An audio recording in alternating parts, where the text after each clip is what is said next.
भाजपचे आमदार गोपीचंद पडळकर यांच्याबाबत आक्षेपार्ह पोस्ट, 14 फेसबुक आयडी धारकांवर गुन्हा. आटपाडी, जिल्हा सांगली. भाजपचे जत विधानसभा मतदारसंघाचे आमदार गोपीचंद पडळकर यांची वैयक्तिक तसेच सामाजिक बदनामी होईल अशा स्वरूपाच्या पोस्ट फेसबुकवर प्रसारित केल्याप्रकरणी 14 फेसबुक आयडी धारकांविरोधात आटपाडी पोलीस ठाण्यात गुन्हा दाखल करण्यात आला आहे.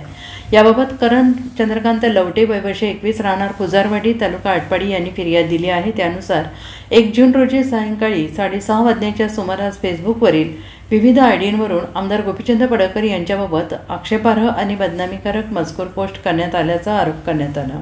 या प्रकरणी 14 फेसबुक आयडी धारकांवर गुन्हे दाखल करण्यात आलेला आहे. फिर्यादीनुसार संबंधितांनी फेसबुकवरून आमदार पडळकर यांची प्रतिमा मलिन होईल आणि समाजात बदनामी होईल हे माहीत असतानाही पोस्ट प्रसारित केल्याप्रकरणी किरण हुलवाल, संकेत गावडे, संदीप तुपे, धनाजी यमगर, अनिकेत दिने, विजयाताई मोटे, FC, संदीपा निगडी, निलेश पडळकर, सचिन मोटे, सुनील धनगर, प्रेरणास्थान सचिन मोटे, हनुमंतराव पवार यांच्यासह अन्य फेसबुक आयडी धारकांचा समावेश आहे. यात काही अश्लील नावाने देखील आयडी काढले गेले आहे.